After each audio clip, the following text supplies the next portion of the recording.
వాళ్ళు సరైన సమయంలో స్పందించకపోతే వచ్చే ప్రమాదాలు ఇవన్నీ. ఈ రోజు నుంచి మనం కూడా ఆలోచించి ఇలాంటి నిర్ణయాలు చేయగలిగితే భారతదేశానికి ఒక పెద్ద అడ్వాంటేజ్ ఉంది. 2047 వరకు మనకు డెమోగ్రఫిక్ డివిడెంట్ అడ్వాంటేజ్ ఉంటుంది. సౌత్ ఇండియాలో పాపులేషన్ తగ్గుతూ ఉంది.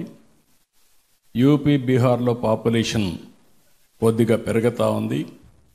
రాను రాను ఆదాయం పెరిగితే స్వార్థం పెరిగి పిల్లలు వద్దనుకుంటారు. నేను ఎప్పుడూ ఒకటి చెప్పేవాడిని, ఐటీని ప్రమోట్ చేశాను. భార్యాభర్త ఇద్దరికి ఐటీ ఉద్యోగాలు వచ్చాయి. వాళ్ళందరూ ఏ స్టేజ్కి వచ్చారంటే double income, no kids, let us enjoy. ఇది చూసిన తర్వాత నాకు అనిపించింది, ఇవన్నీ కూడా ఎందుకు చెప్తున్నానంటే మనందరికీ భవిష్యత్తులో మీరు టీచర్స్, సమాజాన్ని ప్రభావితం చేసే శక్తి మీకుంది. మీరు చెప్పగలిగితే ప్రజలు కూడా విశ్వసిస్తారు. అది ఇప్పటి నుంచి ప్రారంభిస్తే భారతదేశ శక్తిని ఎవ్వరూ అడ్డుకోలేరు. ప్రపంచాన్ని శాసించే శక్తి ఒక్క భారతదేశానికే ఉందని చెప్పి కూడా నేను మీకు తెలియజేస్తున్నా. అదే సమయంలో బ్రిటిష్ వాళ్ళు ఇండియాకు వచ్చారు, వ్యాపారానికి వచ్చారు. వ్యాపారం చేస్తూ చేస్తూ మొత్తం దేశాన్ని హస్తగతం చేసుకున్నారు. నేను అది కూడా చెప్పేవాడిని. పోతూ పోతూ కోహినూర్ డైమండ్ కూడా తీసుకుపోయారు. కానీ ఒకటి మాత్రం వదిలిపెట్టిపోయారు, ఇంగ్లీష్ వదిలిపెట్టిపోయారు. ఎందుకంటే తీసుకుపోలేకపోయారు. అప్పటికి అందరం ఇంగ్లీష్ నేర్చేసుకున్నాం. రెండేది, మనకు మ్యాథమెటిక్స్ వెరీ స్ట్రాంగ్గా ఉంటాం.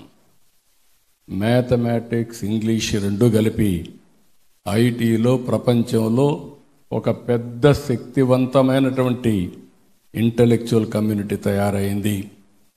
ఇది మనం అందరం గుర్తుపెట్టుకోవాల్సిన అవసరం ఉంది.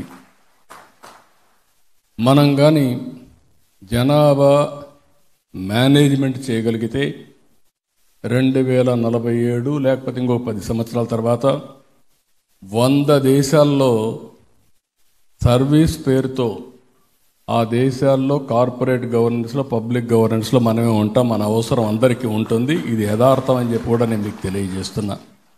కాబట్టి ఈ రోజు నుంచి ఉత్తమ అధ్యాపకులందరూ జనాభా నియంత్రణ గురించి కూడా కాకుండా పాపులేషన్ మేనేజ్మెంట్ గురించి మీరు మాట్లాడాల్సిందిగా మిమ్మల్ని అందరినీ కోరుతున్నా.